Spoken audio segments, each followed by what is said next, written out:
When we imagine ingenious military thinking, we tend to go with the tactics of Napoleon or the complex strategies that military leaders have used to overwhelm and attack their enemies. However, sometimes simple plans executed properly can have the same level of effectiveness against them. This is exactly what the Egyptian military used during the October War of 1973. So let's start with a little bit of story behind this conflict. After the failed surprise attack by the Arab nations during the 6 Days War was over, Israel was gaining ground on all fronts of the war, from Syria to Jordan to Egypt. Just like the name of the conflict suggests, Israel not only survived the surprise attack by the much larger Arab forces, but they won the war in 6 lightning days. A large part of this can be thanked to the fact that air supremacy was achieved by the Israeli Air Force, which is not surprising since Israel pumped a majority of their military budget into their Air Force. Part of the newly occupied territory annexed by Israel is known as the Sinai Peninsula, a vast desert that used to belong to Egypt that extends from southern Israel all the way to the banks of the Suez Canal and the shore of the Mediterranean. Shortly after the war was over, the Israelis came up with a plan to build a defensive line along the entire Sinai front. Basically, you have the Israelis occupying the eastern side of the canal, while the Egyptians occupying the western side of the canals. They need a defensive line because although they defeated the Egyptians in 1967, the surprise attack from the Arabs are lethal to them because of the overwhelming size and firepower. So, construction began, and Israel poured millions upon millions of dollars into this project, named after their chief of staff Haim Bar-Lev. The location of the line itself was ingenious. The Suez Canal already offered a water obstacle for the invasion army, which means invaders have to cross the open water under fire if they wanted to get to the other side of the canal. Along the banks of the canals, the Israelis constructed these giant sand walls, 20 to 25 meters high and with a slope angle of about 50 degrees along the entire length of the canal.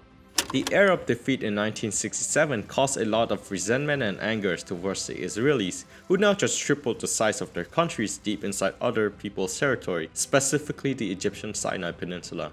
The Egyptian president Anwar Sadat planned the initial attack with Hafez al-Assad, the former president of Syria.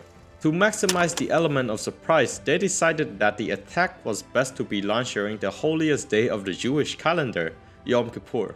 In the month leading up to the war, the Egyptian president even declared that they're ready to sacrifice 1 million Egyptian soldiers to recover its lost territory, aka the Sinai Peninsula. Achieving this goal was no easy feat for both the Egyptian and Syrian military. But guess what? It's the Cold War, and let me introduce you to the big boy Soviet Union, who started sending Egypt thousands of military equipments ranging from the MiG-21 fighter jets to T-62 main battle tanks, and most importantly, state-of-the-art surface-to-air missile and portable anti-tank missiles such as the SA-6, SA-7, RPG and the AT-3 Sagar. With all of their equipment, the Egyptians started pinning down on their defense, specifically air defense, by placing a lot of their surface-to-air missile systems along the Suez Canal, and this created a very dense and concentrated air defense umbrella along the Suez Canal. The Egyptian military also conducted many exercises near the Suez Canal during the month leading up to the war. The Israeli intelligence agency did detect this, the Mossad, but they promptly dismissed it as just another sort of military exercise that is nothing to worry about. On October 6, the day of the invasion, the entire Bar-Lev line was only guarded by about 450 soldiers of the Jerusalem Brigade. They were spread out into 16 outposts on a front about 150 kilometers wide. Just behind the defensive line, Israel had 3 armored and 2 infantry brigades stationed. However, only 1 armored unit was close enough to the front at the time of conflict. This left them heavily outnumbered as the Egyptians managed to man up 5 divisions totaling nearly 100,000 soldiers, more than 1,000 tanks, and 2,000 support heavy weapons for the attack across the canal. Even with those numbers, the line itself seemed impenetrable because even TNTs and explosives won't break the line, as the Egyptian testing shown. So the Egyptian High Command needed to come up with a solution. Israeli Chief of General Staff Moshe Dayan, the famous guy that fought in the 1967 war, even bragged before the war about the fortification, saying that it would take American and Soviet engineer corps together to breach the Bar-Lev line. Unfortunately for the Egyptians, the pharaoh up above granted their country a man named Baki Zaki Yusuf, an Egyptian military engineer during the time of conflict. Baki Yusuf helped build the Aswan High Dam about a decade before the war broke out in the city of Aswan. During the construction period, he used powerful water cannons with really high pressure to rupture and eventually break the hard sands blocking the dam construction. So when the question of how the hell do we get these men across the bar left line came up, Yusuf brought up his experience as the engineer at the dam and brought it to the table of the Egyptian military high command, which tested many methods from explosive charge to raiding the sand wall with bulldozer. All failed, and at last they gladly accepted the plan proposed by Yusuf and put into action. Saturday, October 6, 1973. Just a little after 1400 hours, 240 Egyptian planes took off for close air support. 1,000 pieces of heavy artillery and 2,000 tanks blasted its cannon across the canal. The Egyptians were unleashing their barrage of fire at a rate of 175 shells per second on the Israeli units.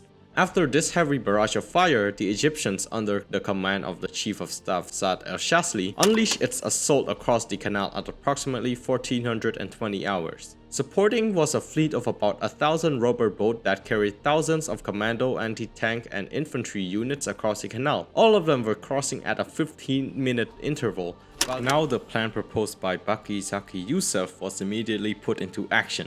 Egyptian engineers immediately executed the plan. 15,000 men strong, organized into 35 battalions, these men went with their water cannon to get the job done. The cannons got its water from the Suez Canal behind them and blasted them off powerfully through the sand, which made them come back pouring down into the water in the form of mud. Each lane had to be cleared of approximately 2,000 cubic yards of sand. However, it was not all sunshine and rainbow for the engineering corps. That area became a sea of mud, which can reach depth that even infantrymen find it hard to pass by. Nonetheless, all operations were completed within the first 16 hours of the war. By 0800 hours of the next day, October 7, 1973, those Egyptian engineers had managed to breach nearly 80 lanes in the sandbanks along the entire length of the canal and built more than 10 pontoon bridges across the canal. They removed 3 million cubic meters of sand during the first day of the war using only water pump. Thanks to their effort, a total of about 80,000 men, of which 32,000 poured in within the first 3 hours of the war, 500 tanks and about 11,000 vehicles of the Egyptian military poured into the bridgehead established by the initial landing force to the east of the Suez Canal.